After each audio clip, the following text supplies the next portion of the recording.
Hello everyone. First of all code जिला पे आप सबका स्वागत है। कोड जिला है क्या? एक ऐसा प्लेटफॉर्म जो कि अदर यूट्यूब चैनल्स जो कोर्स बनाते हैं, कोर्स सेल करते हैं या फिर फ्री ऑफ कॉस्ट भी कोर्स पब्लिश करते हैं, उनसे अलग है इस वे में कि मैं एक कम्युनिटी बनाना चाहता हूँ।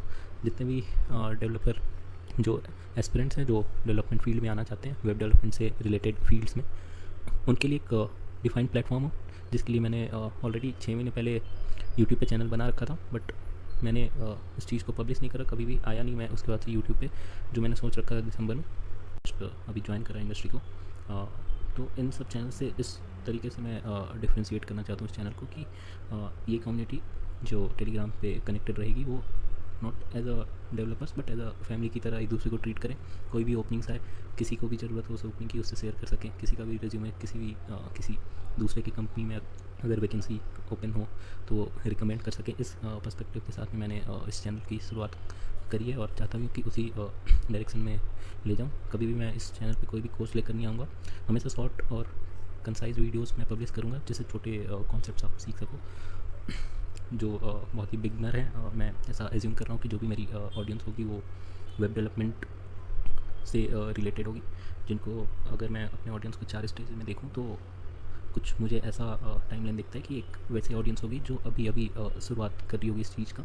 दूसरा एक ऐसी ऑडियंस होगी जो कि शुरुआत कर चुकी होगी HTML CSS जावास्क्रिप्ट पढ़ करके, वो कहीं जावास्क्रिप्ट रिएक्ट के बीच में होंगे, या रिएक्ट ख़त्म करके वो या तो बैकएंड स्टार्ट करने जा रहे होंगे या तो वो नेक्स्ट.js के आसपास में होंगे, कहीं उनकी नॉलेज वहाँ तक पहुँच गई होगी।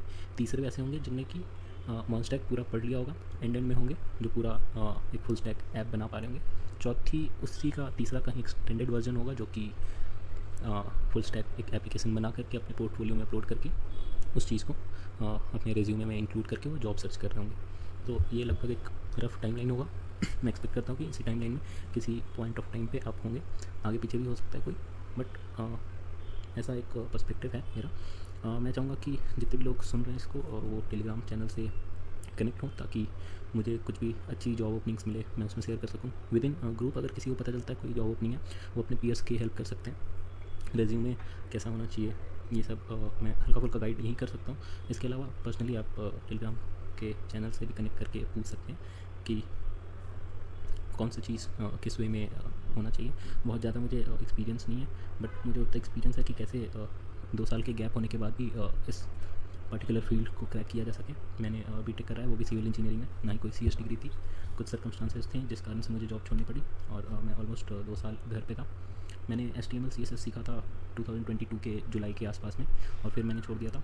और कुछ वही पर्सनल रीजंस के कारण मैंने कंटिन्यू नहीं करा। फिर मैंने कंटिन्यू करना शुरू करा था 2023 के जून के फर्स्ट वीक से। तो ऑलमोस्ट 1 ईयर का गैप था HTML CSS सीखने के बाद। थोड़ा सा जावास्क्रिप्ट कर लिया था, बेसिक लूप वगैरह, बट वैसा भी कुछ बहुत ज़्यादा ये नहीं था। फिर जून 2023 से मैंने सीखना शुरू करा। जून जुलाई अगस्त तक में मैंने रिएक्ट, फिर Node.js, MongoDB ये सीख करके मैंने एप्लीकेशन बनाना शुरू कर दिया था फुल स्टैक का। कुछ ऐसे कॉन्सेप्ट्स थे जो मुझे बिल्कुल समझ नहीं आते थे। इवन कि कुछ ऐसी चीज़ जो मैं रिसेंटली जॉब में आकर के मुझे पता चला कि जो गलती मेरे से वहाँ होती थी, जो मैंने चीज़ें उस समय नहीं सीख पाई थी, उसको कैसे अच्छे तरीके से किया जाता है। तो वो सब चीज़ों में मैं हेल्प कर सकता हूँ। कुकीज़ जैसे मुझे नहीं पता था कि मैं जब फुल स्टैक एप्लीकेशन बनाता था तो कुकीज़ में JWT जाते तो थे, बट वो जब मैं बैकएंड में उसको रिट्रीव करता था तो मुझे अनडिफाइंड वैल्यू आता था। यानी ये तो मुझे पता था कि वैल्यू जा रही है बैकएंड, बट वो सही तरीके से मैं भेज नहीं पाता। ये सब जॉब में आने के बाद कुछ चीज़ें ठीक हुई हैं। तो ऐसी छोटी छोटी चीज़ें जो कि मैं आपके साथ ना हो, आप पहले से उस चीज़ को अच्छे से सीख लें, समझ लें, ताकि आप जब एप्लीकेशन बनाएं अपने पोर्टफोलियो में ऐड करें तो उसमें ये सब छोटी चीज़ें नहीं आनी चाहिए, ताकि आपका इंटरव्यू भी प्रोसेस भी स्मूथ हो। इवन कि आप किसी को डेमो भी दे रहे हो एप्लीकेशन का, तो वो भी आपको खुद एक सेटिस्फैक्शन होना चाहिए कि हाँ मैंने ये बनाया। अगर जॉब मिले नहीं मिले तो भी आई एम सेटिस्फाइड कि एक अच्छा प्रोडक्ट मैंने बनाया। दूसरा कि एक आपके अंदर खुद क्यूरियोसिटी होना चाहिए कि यार कुछ भी हो रहा है तो कैसे हो रहा है। बहुत सारे डेवलपर्स को मैंने देखा है इंडस्ट्री में आने के बाद, बहुत लंबा एक्सपीरियंस नहीं है, मुझे 6 महीने का एक्सपीरियंस है, बट मैंने ऐसे बच्चों को देखा है जो बहुत ही कन्फ्यूज़ हैं, जिनको कि एकदम आइडिया नहीं है। बट जो मुझे भी नहीं था अपने टाइम पे, मुझे लगता था कि यार कोई ऐसा बंदा मिले जो कि मुझे 1-on-1 या फिर एक ग्रुप में ही गाइड कर पाए। और यूट्यूबर्स जितने भी हैं जनरली व्यूज़ के कारण उनके पास उतना टाइम नहीं हो पाता कि वो उतना प्रिसाइजली आपको हेल्प कर पाएँ। रेयरली वो कमेंट्स वगैरह का रिप्लाई कर पाते हैं, बट वैसा पॉसिबल नहीं है। तो उन चीज़ों को भी मैंने सोचा कि मैं टैकल करूँ, ताकि ऐसे बच्चे जिनको ये सब दिक्कतें आ रही हैं, जिनको छोटी मोटी दिक्कतें आ रही हैं, या फिर जिनके पास खुद का कोई ग्रुप नहीं है, अगर सब कोई एक ही चीज़ पढ़ रहा है तो बेटर है कि ग्रुप में उसको ज़्यादा अच्छे लेवल पे एग्जीक्यूट किया जा सके, ज़्यादा अच्छे से समझा जा सके। तो इसलिए इस पर्पज़ से टेलीग्राम का चैनल मैंने बनाया कि एक ग्रुप रहे, क्योंकि मैं जब पढ़ रहा था तो मैं बहुत ही आइसोलेटेड वे में पढ़ रहा था। मुझे डाउट्स आते थे तो वो डाउट एग्जैक्ट अब मैं किसी को एक्सप्लेन नहीं कर पाता, मुझे एग्जैक्ट कोई वैसा चीज़ मिल नहीं पाता था कि जिससे मैं अपने डाउट्स सॉल्व कर पाऊँ। स्टैक ओवरफ्लो में भी हमेशा आपको सॉल्यूशन नहीं मिल पाता है जिस चीज़ का आप ढूंढ रहे हैं, कभी कभी मिल जाता है, कभी कभी नहीं मिलता है। जो मन स्टैक में ऑलमोस्ट लास्ट स्टेज में होंगे उनको पता होगा कॉर्स एरर क्या होता है। तो मुझे लगभग 3 से 4 दिन मैं उलझा रहा था कॉर्स एरर को लेकर के। मुझे समझ ही नहीं आ रहा था कि एरर क्यों आ रहा है, फ्रंट एंड भी सही है, बैक एंड भी सही है, API भी सही है, कनेक्टिविटी भी सही है, फिर पोस्टमैन से करो तो हो रहा है, और अगर फ्रंट एंड से करो तो फिर नहीं हो रहा है, तो कॉर्स एरर आ रहा है क्यों। कॉर्स एरर के बारे में पूरा पढ़ा, 3-4 दिन उसमें दिमाग उलझा रहा। बट वो सब छोटी छोटी चीज़ें कि जब आप एक्चुअली में आते हैं जॉब में और देखते हैं कि सेम एरर आ रहा है तो आपको पता होता है कि हाँ मैंने कैसे उस समय टैकल किया था और उसी तरीके से कैसे टैकल किया जा सकता है। इसलिए ज़रूरी हो जाता है कि आप जितना ज़्यादा प्रोजेक्ट्स को, जितने ज़्यादा छोटे छोटे टास्क में अपनी चीज़ों को सीखेंगे, उस पर प्रैक्टिस करेंगे, उतना ज़्यादा आप रिफाइंड होकर के ऑलरेडी इंडस्ट्री में आएंगे। बेटर रहेगा आपको इंटरव्यू देने के लिए भी, क्योंकि आपने छोटी छोटी मेहनत कर रखी है। बेटर रहेगा आपको जब आप अपना टास्क एग्जीक्यूट करेंगे कंपनी में, वहाँ पे आपका परफॉर्मेंस भी इवैल्यूएशन होगा, वो भी अच्छा रहेगा। इन सब चीज़ों को देखते हुए कि कैसे बढ़ना है इस चीज़ में, कैसे कैसे क्या करना है, मैंने पूरा टाइमलाइन बनाया कि आपको कब कब कितना टाइम देना है, किसकी चीज़ में कितना इंगेजमेंट होना चाहिए। ऐसा नहीं है कि CSS कर रहे हैं तो CSS नहीं कर रहे हैं, एकदम बेसिक हर एक चीज़ आना चाहिए। सबसे ज़्यादा जो भी आना चाहिए वो है फंक्शनैलिटीज़, वो है एल्गोरिथम्स वगैरह, कैसे हर एक चीज़ को डिस्ट्रक्चर करना है, कैसे स्ट्रक्चरिंग करनी है। अगर MongoDB में कुछ भी स्कीमा बना रहे हैं तो स्ट्रक्चर क्या होगा स्कीमा का, किस वे में आपको डेटा रखना है, किस वे में डेटा फेच करना है, हर एक चीज़ छोटी छोटी चीज़ें फिर उस टाइम पे इंपॉर्टेंट हो जाती है। तो ये कुछ चीज़ें थी जो मुझे लगा कि मुझे बता देना चाहिए। इसके अलावा क्यूरियोसिटी का जो मैंने थोड़ा सा बीच में बताया कि होना चाहिए, वो इसलिए क्योंकि बहुत लोग जो कुछ हैं मैंने देखा जिनको कि उनको ये तक भी नहीं पता कि इंटरनेट काम कैसे कर रहा है। तो अगर आपके साथ ऐसा है तो आप, क्योंकि अभी लर्निंग फेज़ में ही है, बेटर है ChatGPT या गूगल से आप लोग देख लें हाउ इंटरनेट वर्क्स। आपको पता रहना चाहिए IP एड्रेस क्या होता है, डोमेन नेम सर्विस यानी DNS क्या होता है, उसके बाद पैकेट्स क्या होते हैं जिसमें आपका डेटा छोटे छोटे चंक्स में डिलीवर होता है जो नेटवर्क केबल्स हैं उससे, फिर क्लाइंट क्या है, सर्वर क्या है, HTTP रिक्वेस्ट क्या है, हर एक चीज़ जो बहुत बेसिक लगती हैं वो सब कम से कम आपका फंडामेंटल्स क्लियर होना चाहिए, ताकि इंटरव्यू में भी आप इन सब चीज़ों में बैकफुट पर नहीं है। इसके अलावा मैं हर एक चीज़ के ऊपर डिटेल में बात करूँगा कि क्या क्या ज़रूरी है, क्या क्या ज़रूरी नहीं है। तो बेसिक्स भी मैं एक अलग से PDF या फिर अलग से एक चार्ट बना करके बता दूंगा कि इनमें से कौन कौन सा चीज़ आपको जब आप इंटरव्यू तक पहुँचे तब तक आपके पास रेडी होनी चाहिए, आपको पता होना चाहिए क्या क्या चीज़ कैसे वर्क करता है।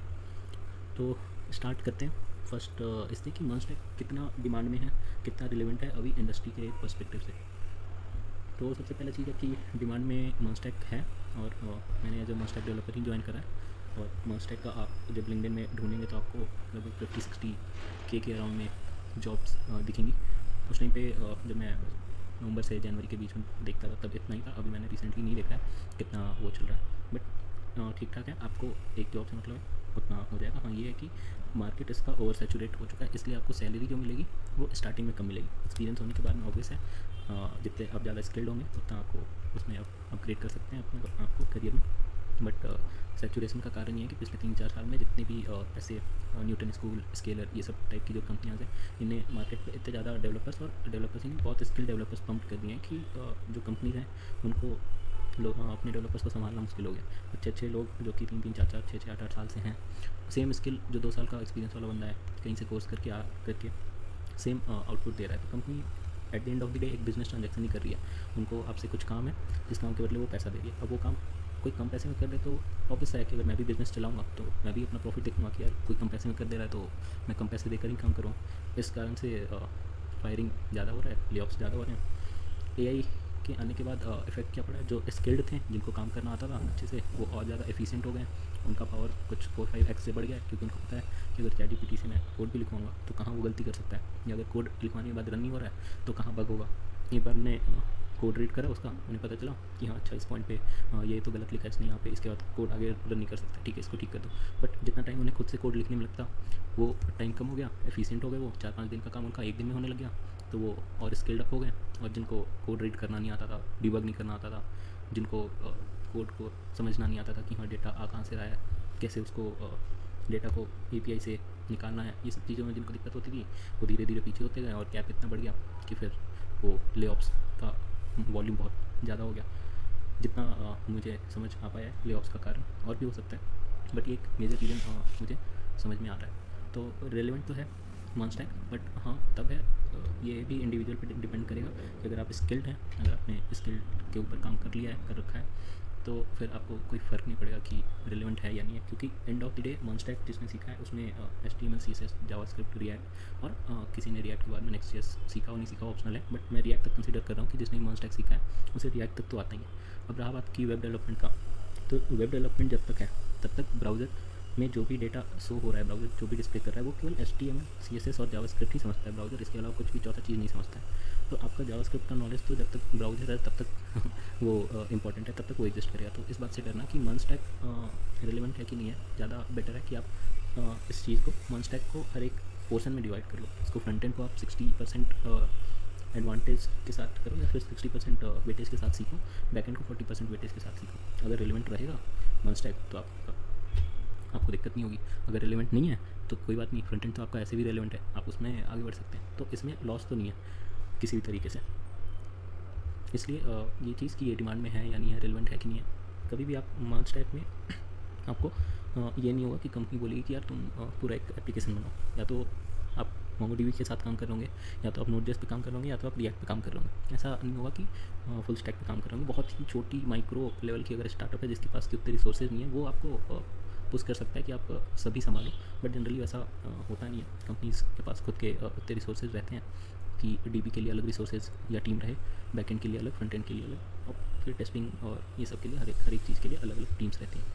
तो ये डाउट तो हटा दो कि रिलेवेंट है कि नहीं है। रिलेवेंट नहीं भी हो, वर्स्ट केस में मैं मान रहा हूँ कि Node.js और MongoDB रिलेवेंट नहीं भी होगा, तो भी आपके पास HTML CSS React यानी कि पूरा फ्रंट एंड का एक अच्छा खासा कैरियर है जिस पे आप स्किल्ड अप कर सकते हो। वो उसी में इतना ज़्यादा सीखने को है कि लोगों को साल लग जाता है हर एक चीज़ सीखने में। हर एक चीज़ समझ लो कि खुद में एक समुंदर है, हर एक चीज़ में इतना ज़्यादा चीज़ सीखने को है कि पॉसिबल नहीं है उतना ज़्यादा करना। तो as a aspirant, as a candidate या एज अ स्टूडेंट बेसिक सीखो, बट अगर मैं रेशियो की बात करूँ तो 6 या 7:3 या 6:4 के रेशियो में फ्रंट एंड और बैक एंड होना चाहिए जब मैं स्टैक कर रहा हूँ। यही अगर जावा फुल स्टैक होता, Node.js की जगह जावा होता, तो मैं कहता कि यार 70% तुम वेटेज दो जावा को, 30% दो फ्रंट एंड को, क्योंकि उसमें ये है कि जावा तुमको खींच लेगा, जावा से ही तुम कैरियर बना सकते हो, और जावा फुल स्टैक हो जा रहा है तो वो बोनस है। तो हर एक चीज़ का अपना अपना एक प्रो है, कॉन्स होता है सबका। तो अगर मैं केवल मॉन स्टैक के लिए बात करूँ, क्योंकि मैंने उसी में पढ़ा है, उसी पे मेरी नॉलेज है, तो मैं उसी से बात कर सकता हूँ। मैं ये नहीं मैं इसके ऊपर नहीं कह सकता हूँ कि पाइथन के साथ में कैसे करें, जावा के साथ में कैसे करें, C++ ये सब इनमें मेरी नॉलेज है नहीं, तो इसके ऊपर मैं बात नहीं कर सकता हूँ। मॉन स्टैक के ऊपर ही बात कर सकता हूँ। तो ये था ब्रीफ डिस्क्रिप्शन की डिमांड और रिलेवेंसी के ऊपर इंडस्ट्री का कैसा है। किसी भी चीज़ को तुम पकड़ के मत रखना कि यार मैंने MongoDB सीख लिया तो मैं SQL नहीं सीखूंगा, ऐसा नहीं है। कंपनी को अगर ज़रूरत पड़ेगी, क्योंकि मैंने कहा है कि at the end of the day business का तुम जरिया हो, तुम काम कर रहे हो, उनको काम चाहिए, काम के बदले वो पैसा दे रहे हैं, तो उनको इससे फ़र्क नहीं पड़ेगा कि तुम डेटाबेस MongoDB में कर रहे हो या SQL में। जिसमें उनको फ़ायदा दिखेगा वो कहेंगे कि यार मुझे इसमें चाहिए क्योंकि इसमें मेरे पैसे बच रहे हैं। और फिर उसके बाद तुम्हारे पास कुछ ऑप्शन नहीं रहेगा। तो तुम ओपन रहना हर एक चीज़ सीखने के लिए। जब MongoDB सीख रहे हो तभी थोड़ा थोड़ा देख लेना कि अगर MongoDB में ऐसे कर रहे हैं तो यार SQL में कैसे करेंगे, अगर ये चीज़ SQL से करना होगा तो कैसे करेंगे। बहुत ज़्यादा चेंजेस नहीं रहता है कि एकदम MongoDB की दुनिया उधर है और SQL की दुनिया उधर है। आराम से तुम समझ सकते हो, पढ़ के समझ सकते हो कि अच्छा ये ऑपरेशन हो रहा है, ये ऑपरेशन हो रहा है। कुछ चीज़ें हर एक तरफ स्पेसिफिक होंगी, वो SQL में भी होगा, वो Node.js में भी होगा, Mongo में भी होगा, जावा में भी होगा। बट ओपन रहना तुम, ऐसा कुछ रिजिड नहीं रहना उस चीज़ को लेकर के जब लर्निंग फेज में हो। तो इसके बाद जो HTML CSS जावास्क्रिप्ट है, पूरा मर्न का मतलब जितने भी चीज़ें आती हैं मर्न में, उनमें सबसे ज़्यादा इम्पोर्टेंस तो मैं यही कहूँगा कि तुम HTML को 2 से 3 दिन के अंदर और CSS को 2 से 3 दिन के अंदर, यानी वीक 1 अगर तुम्हारा हो तो वीक 1 में तुम HTML और CSS को पढ़ के एक रिस्पॉन्सिव वेबसाइट बनाना सीख लेना। इतना तुम्हारा वीक 1 का टारगेट होना चाहिए। मैंने ये PDF क्यों बनाया, ये इसमें यही है। तो मैंने PDF खोल लिया है। HTML CSS का बात करता हूँ मैं। उसके पहले एक चीज़ मैंने मेंशन करना भूल गया हूँ कि प्री रिक्विजिट है कुछ, अगर इस लाइन में तुम बढ़ रहे हो तो। अगर ये सब नहीं करा है स्टार्टिंग में, कब किसी भी पॉइंट पे हो जर्नी के, तो ये सब चीज़ अभी भी कर लो, कोई लेट नहीं हुआ है। बट मैं ये मान के चल रहा हूँ कि कोई एब्सोल्यूट बिगनर हो तो उसको क्या क्या चीज़ पहले करनी चाहिए, कोडिंग करने स्टार्ट करनी है पहले। तो प्री रिक्विजिट ऐसा कुछ कि VS कोड होना चाहिए, ताकि एक कोड एडिटर कोई भी हो, VS कोड पे ही मैंने करा था तो मैंने वही लिखा है। तो VS कोड एक कोड एडिटर हो गया जिसमें तुम कोड लिखोगे, एग्जीक्यूट करोगे। उस VS कोड को तुम गिट बैश भी तुम डाउनलोड कर लेना। गिट बैश से तुम अपने गिट के प्रोफाइल को लिंक करके रख सकते हो ताकि जो भी तुम्हारा लर्निंग्स है तुम गिटहब में पोस्ट कर सको। इसके बाद आता है लीड कोड। लीड कोड पे एक प्रोफाइल होना चाहिए। बहुत बेसिक चीज़ मैं आगे बताते रहूँगा या फिर टेलीग्राम पे पोस्ट करते रहूँगा। जिस लेवल पे तुम हो उससे रिलेटेड क्वेश्चन जो तुम कर पाओ। बहुत कुछ आउट ऑफ द वर्ल्ड चीज़ नहीं है डीएसए लोगों ने ऐसा बना दिया है, बट स्टार्टिंग से जितना तुमको आना चाहिए और जितना तुम सीख सकते हो, कोई भी सीख सकता है। मुझे भी लगता था कुछ कॉन्सेप्ट्स हैं जो तुमको पढ़ के कर पाओगे, बट फिर भी जो बेसिक हैं एकदम। साथ ही साथ एक लिंक्डइन का प्रोफाइल, एक खाली प्रोफाइल, ये मत सोचना कि इतने लोग होने चाहिए, ये होना चाहिए। दूसरा कि लिंक्डइन के प्रोफाइल को फेसबुक का प्रोफाइल नहीं बनाना, पूरे घर के मेम्बर्स को उसमें ऐड मत करना। केवल उतने लोग जितने काम के हैं तुमको लगता है उनको ऐड करना। मेनली उसमें तुम्हारे ऐड होंगे HR CEOs जो कंपनीज़ के होते हैं, ताकि तुम उनको कोल्ड मैसेज कर सको, कोल्ड ईमेल कर सको अगर रेज्यूमेस तुम्हारे शॉर्टलिस्ट नहीं हो पा रहे हैं तो उस केस के लिए। तो ये टाइम टू टाइम मैं अपडेट करते रहूँगा किस पॉइंट ऑफ टाइम पे तुम्हें क्या करना है, कौन सा स्टेप लेना है। बट ये सब प्री रिक्वेस्ट होनी चाहिए जब तुम अपना जर्नी स्टार्ट करो। इवन कि स्टार्ट कर चुके हो तो भी ये सब चीज़ होनी चाहिए। एकदम फुल स्टैक डेवलपर बन के या फिर फ्रंट एंड डेवलपर बन के भी ये नहीं हो कि लास्ट में तुम लिंक्डइन का प्रोफाइल बना रहे हो। नहीं, स्टार्टिंग से तुम प्रोफाइल बनाओ, बीच बीच में उसमें अपडेट डालो, पोस्ट डालो कि हाँ मैंने ये सीख लिया, मैंने ये करा है, आज मेरा इतना दिन हो गया सीखते हुए, ये मेरी जर्नी है। ताकि तुम्हारे जो भी नेटवर्क्स में कनेक्शंस हैं उनको दिखे कि हाँ ये बंदा जेन्युइन है, मेरे सामने इसने सीखा है, 8 महीने 10 महीने का टाइम लिया है, हर एक चीज़ एक ऑर्डर में सीखा है। उसके बाद में अब इसने पोस्ट डाला है कि मुझे जॉब की ज़रूरत है। तो जो जेन्युइन लोग होंगे, जेन्युइन HRs होंगे, वो तुमको अप्रोच करेंगे या तो तुमको हेल्प करेंगे कि हाँ यहाँ ओपनिंग्स है, मैंने तुम्हारी प्रोफाइल को रिकमेंड करा है। ऐसे तो तुमको जॉब मिलने में फिर टाइम कम लगेगा कंपेरेटिवली कि जो डायरेक्टली एकदम लास्ट मोमेंट पर लिंक्डइन का प्रोफाइल बना रहा है और रेज्यूमे अपडेट कर रहा है और फिर जॉब सर्च कर रहा है। तो क्योंकि लिंक्डइन से मैंने 1000+ अप्लाई करा था और किसी भी कंपनी का मुझे रिप्लाई नहीं आया था। तो बहुत कम ही रेशियो सक्सेस का कि तुम अप्लाई करके तुम्हें मिले। बेटर ये होगा कि तुम अपने नेटवर्क बनाओ पहले से, उनके सामने अपने लर्निंग्स दिखाओ, अपने प्रोजेक्ट्स दिखाओ, टास्क दिखाओ, एंड देन फिर तुम उनको अप्रोच करो कि मैं अब जॉब ढूंढ रहा हूँ, ये मेरा पास्ट 8 मंथ 6 मंथ्स का लर्निंग्स है, इसके बेसिस पे मैंने प्रोजेक्ट बनाया और ये मेरा प्रोजेक्ट है, ये पोर्टफोलियो है, यहाँ पे आप देख सकते हैं और अप्रोच कर सकते हैं अगर आपको लगता है तो। और इसके साथ में फिर तुम अपनी जहाँ भी जॉब ओपनिंग्स होगी उन पर अप्लाई करते रहना। तो वीक 1 तो मैंने बता दिया था कि HTML CSS वीक 1 में तुमको कवर करना है। सबसे पहले उसका HTML का बॉयलर प्लेट, एलिमेंट्स क्या होते हैं, टैग्स क्या होते हैं, सिमेंटिक्स टैग क्या होते हैं, सर्च इंजन ऑप्टिमाइजेशन कैसे कर सकते हैं, फिर CSS में बेसिक स्टाइलिंग कैसे होता है, फ्लेक्स बॉक्स क्या होता है, ग्रिड क्या होता है, क्लास सेलेक्टर क्या होता है, पूरे क्लास को सेलेक्ट करके उसका स्टाइलिंग कैसे कर सकते हैं, पार्टिकुलर एलिमेंट को कैसे स्टाइल कर सकते हैं, ये सब छोटी छोटी चीज़ें। फिर बूटस्ट्रैप सीखना, बहुत ही लिमिटेड सीखना, बूटस्ट्रैप में बहुत ज़्यादा इन्वेस्टेड मत होना, क्योंकि अल्टीमेटली तुम किसी भी कंपनी के लिए कोड करोगे तो वो या तो एंगुलर में होगा, नेक्स्ट.js में होगा या रिएक्ट में होगा। बहुत रेयरली कोई कंपनी जावास्क्रिप्ट में करवाएंगी तुमको। तो जनरली जो रिएक्ट में जैसे मैंने देखा है लोग मटीरियल UI लाइब्रेरी यूज़ करते हैं या फिर ANTT लाइब्रेरी है, वो मैं आगे बता दूंगा सही टाइम आने पर कब क्या यूज़ करना है। इसलिए मैंने लिखा है बहुत लिमिटेड बूटस्ट्रैप सीखना, बेसिक सा, ताकि तुम्हारे UI अच्छा सा UI बन सके। फिर फर्स्ट वीक का टास्क ये है कि रिस्पॉन्सिव वेबसाइट बनाना है तुमको HTML CSS बूटस्ट्रैप यूज़ करके। और स्पेशली मैंने मेंशन करा है कि CSS पे बहुत ज़्यादा टाइम मत देना, बहुत परफेक्शन पे टाइम मत वेस्ट करना। ज़रूरत लगेगा जब तो मैं बता दूँगा, क्योंकि लोग उसमें उलझ जाते हैं, फिर जो जावास्क्रिप्ट की ज़रूरी चीज़ें वो सब फिर पीछे हो जाती हैं। तुम अगर फर्स्ट वीक में इतना ज़्यादा टाइम दे दोगे फर्स्ट वीक के टास्क को, चीज़ों को ख़त्म करने में, तो फिर जो ज़रूरी चीज़ है फिर उसमें तुमको मन नहीं करेगा कि मैं ज़्यादा टाइम दूँ, जबकि इसी कोर जावास्क्रिप्ट तुमको ज़्यादा टाइम देना है। तो वेनिला जावास्क्रिप्ट जहाँ से शुरू हो रहा है और 2.0 मैंने जहाँ लिखा है उसमें देख रहे हो कि मैंने वीक नहीं लिखा है कि ये कितने वीक में करना है, क्योंकि ये तुम्हारे अंडरस्टैंडिंग के ऊपर है, तुम्हारे ऊपर कि तुम कितना जल्दी समझते हो, कितने जल्दी उससे यूज्ड हो जाते हो। तुमको डेटा टाइप्स पता होने चाहिए, जावास्क्रिप्ट के रिजर्व कीवर्ड्स पता होने चाहिए, फैमिलियरिटी होना चाहिए कंसोल से, जो ब्राउज़र में है उसमें क्या क्या हम एग्जीक्यूट कर सकते हैं, फिर वेरिएबल्स को डिक्लेयर कैसे कर सकते हैं, वेयर लेट कॉन्स्ट क्या यूज़ करना चाहिए, क्या नहीं, क्या डेप्रिकेट हो चुका है, क्या हम लोग यूज़ कर रहे हैं, क्या नहीं कर सकते हैं, ये सब चीज़। ऑपरेटर्स क्या होते हैं, कंडीशनल स्टेटमेंट्स क्या होते हैं, कब यूज़ कर सकते हैं, किस वे में यूज़ करना चाहिए, फिर स्ट्रिंग्स क्या है, एरे क्या है, उनके इनबिल्ट मेथड्स क्या हैं, सबके अपने अपने अलग अलग इनबिल्ट मेथड्स हैं।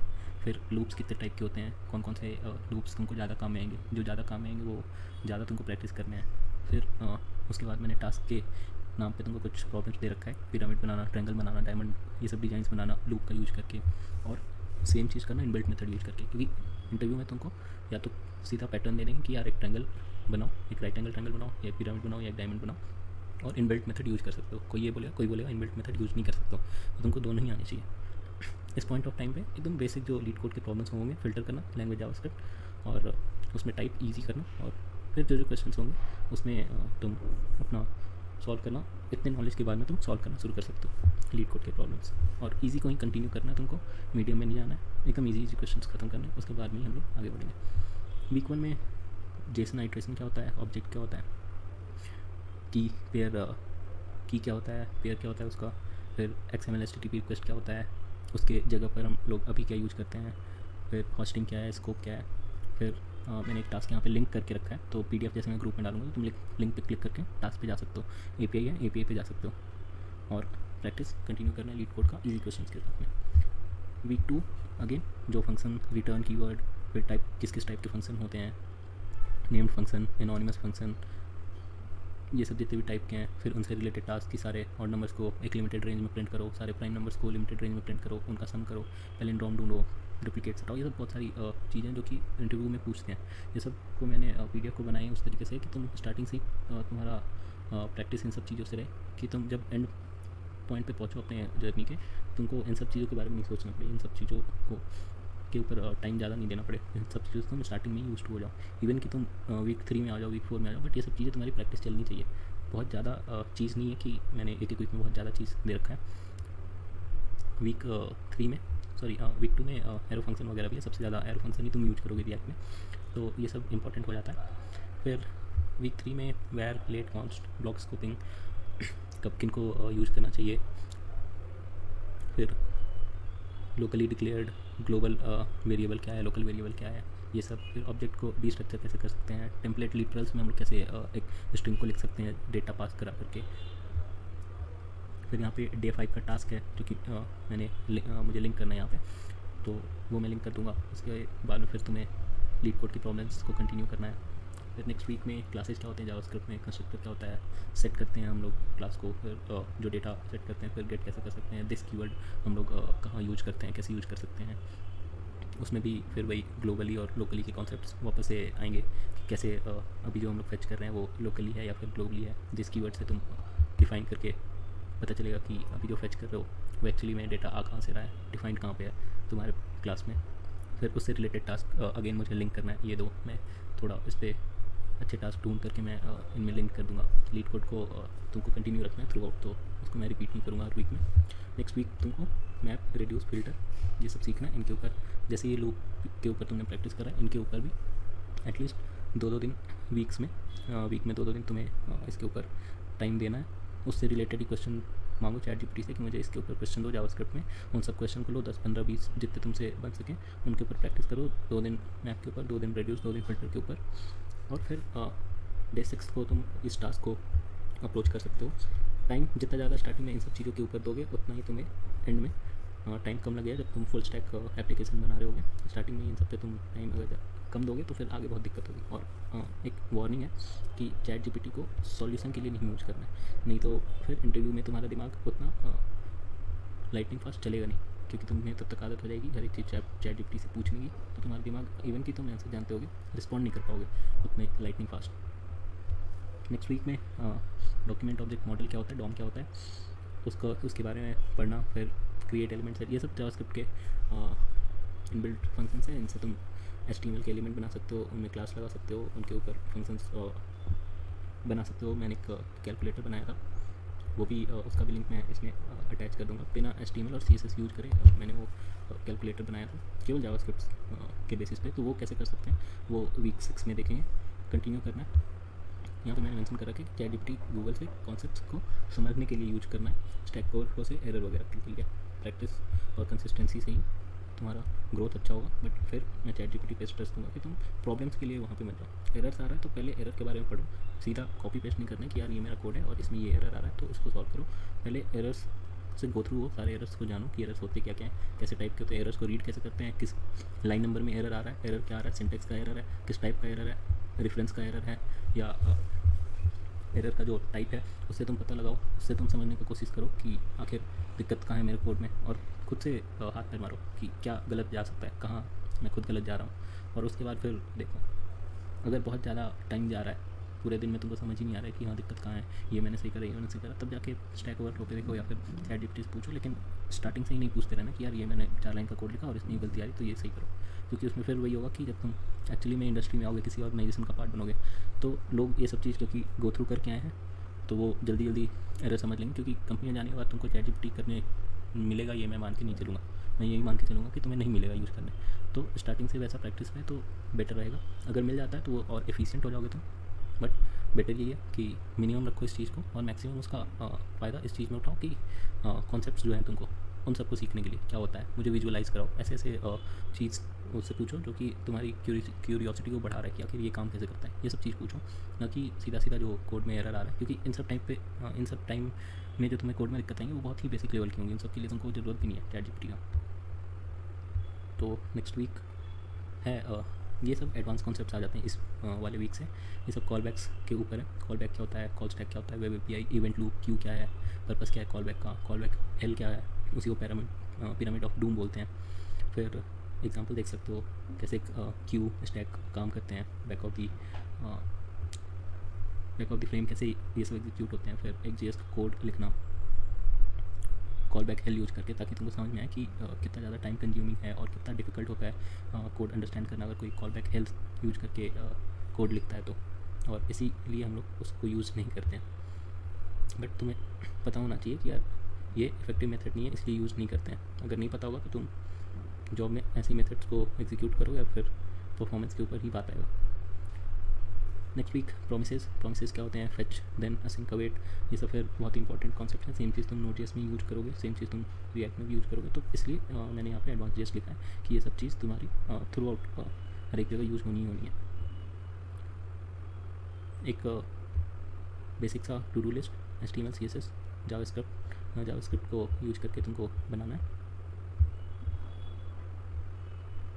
और APIs यूज़ करनी थी। मैं APIs भी दूंगा, लिंक्ड है ऑलरेडी इसमें, जिसको यूज़ करके तुम एक CRUD ऑपरेशन करना है बेसिकली, क्रिएट, रीड, अपडेट और डिलीट, ये सब फंक्शनलिटीज़ काम करनी चाहिए। नेक्स्ट वीक में खुद एक अपने आइडिया के ऊपर प्रोजेक्ट बनाना है तुमको। अभी तक जितने भी कॉन्सेप्ट सीखे हैं और उनको डिप्लॉय करना है नेटलीफाई पे या वर्सल पे।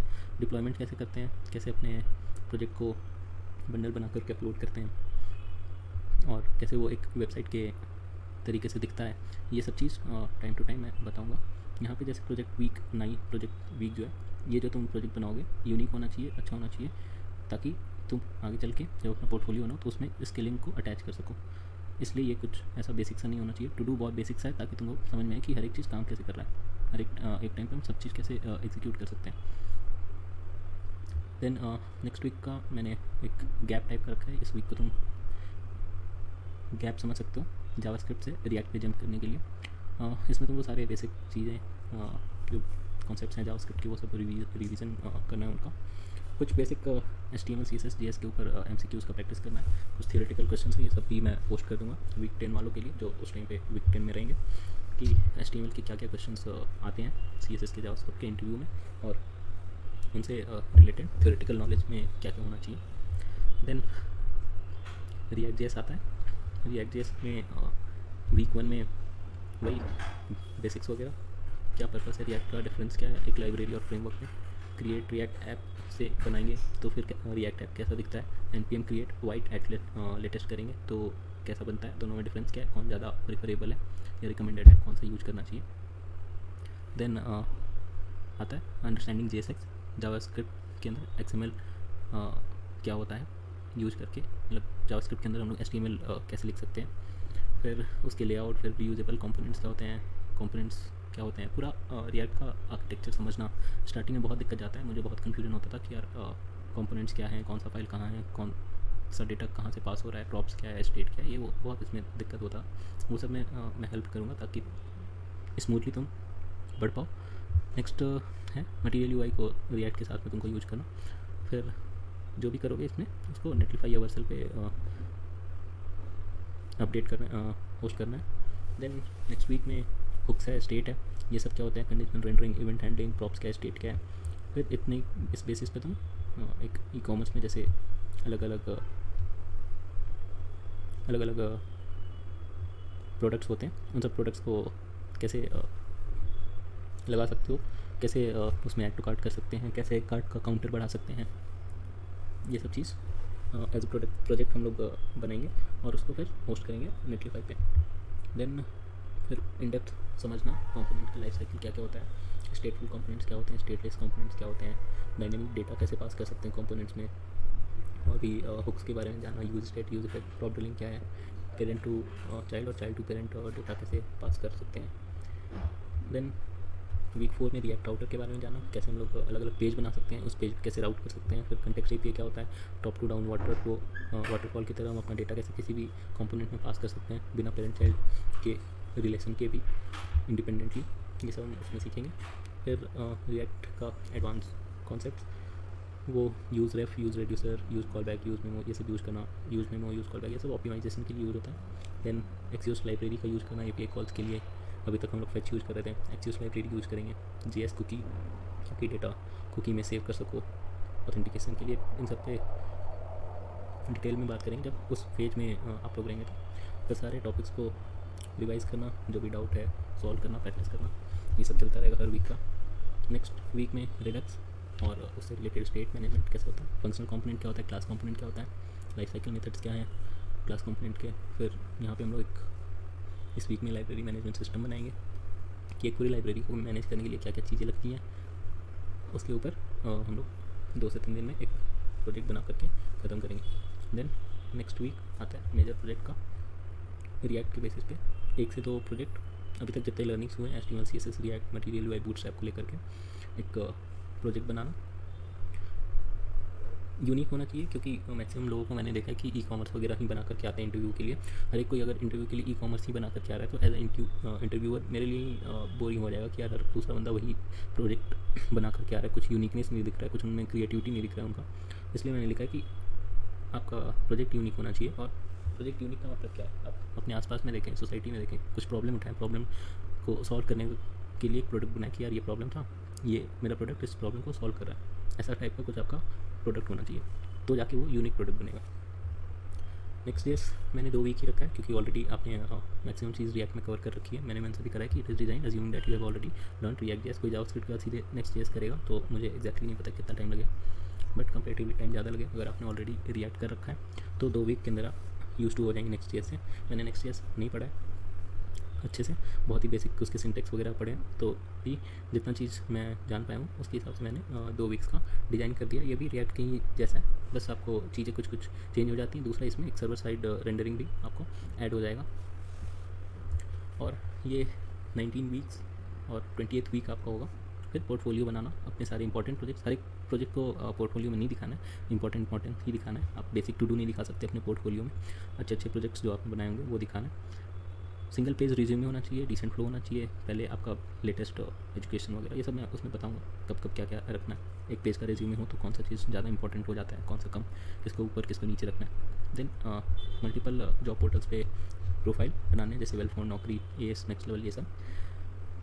एप्लीकेशन ट्रैकिंग सिस्टम कैसे काम करता है, कैसे फ़िल्टर आउट कर देता है रेज्यूमे, क्यों नहीं रेज्यूमे सेलेक्ट हो पाता है, लोगों का रेज्यूमे में क्या क्या ऐसे टर्म्स होने चाहिए जो कि जॉब डिस्क्रिप्शन से मैच होता हो, ताकि आपका रेज्यूमे रिजेक्ट नहीं हो, फिल्टर आउट नहीं हो पहले इवन कि आप मोस्ट क्वालिफाइड पर्सन हो उस पर्टिकुलर जॉब के लिए।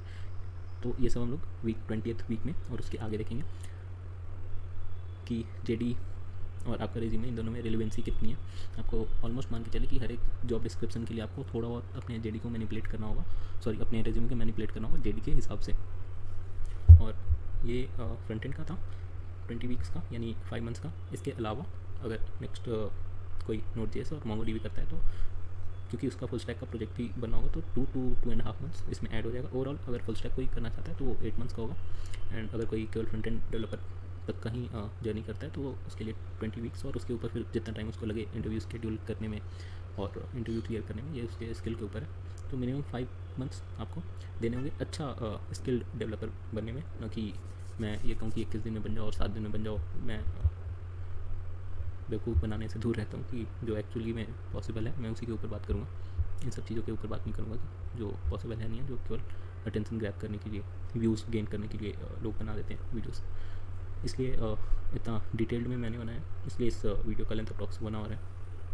और मुझे कोई भी ऐसा शौक नहीं है कि मैं आगे चल कर के कोर्स बनाऊँ, कोर्स बेचूँ।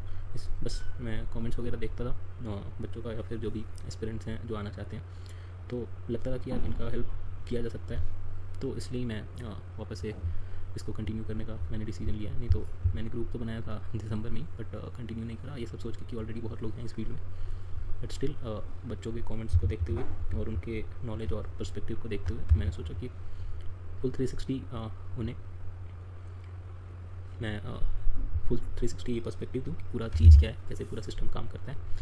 और ये भी बता दूँ मैं कि ये 10-20% ही है, एक वेबसाइट जो दिखता है और उसके पीछे के जो मैकेनिज्म काम करते हैं। 10-20% क्यों? क्योंकि वेबसाइट आपको डेटा दिखा रहा है, दिखाने का तरीका एक हो गया, वो यूआई का पार्ट हो गया, रिएक्ट तक का पार्ट उतने में आ जाता है। उसके बाद डेटा जो आ रहा है बैकएंड से जिस तरीके से आ रहा है वो दूसरा पार्ट हो गया, डीबी का स्ट्रक्चरिंग तीसरा पार्ट हो गया। बट इसके अलावा फिर आपके सर्वर पे जो चीज़ें हैं, होस्टिंग कैसे होती हैं, फिर ऑटोमेशन कैसे होता है, CI/CD पाइपलाइन क्या है, ये सब चीज़ बहुत सारी चीज़ें ऐसी हैं जो कि दिखती नहीं है बट ज़रूरी हैं आगे चल के, जिसका बेसिक नॉलेज अगर हो तो और अच्छा है। बुरा नहीं है, मैं ये नहीं कहूँगा कि गलत है, बट काम कैसे करता है हर एक चीज़ वो सब आइडिया होना चाहिए। तो ये सब 20th वीक या उसके बाद में बात करते रहेंगे। छोटे छोटे टास्क में काम करना है, बहुत बड़ा कुछ नहीं उठाना है, पहले सब चीज़ सीखना है, अच्छे से उसके ऊपर कमांड करना है, देन फिर नेक्स्ट चीज़ के ऊपर जंप करना है। जब तक पिछला 100% उसके ऊपर अंदर से कॉन्फिडेंस नहीं आ जाए कि हाँ मैंने ये चीज़ कर लिया, तब तक नहीं करना है। एक बार वो चीज़ कवर अप हो जाए देन आप नेक्स्ट वीक में जाइए। किसी के लिए वीक 1 7 दिन का हो सकता है, किसी के लिए वीक 1 10 दिन का हो सकता है, किसी के लिए वीक 1 5 दिन का भी हो सकता है।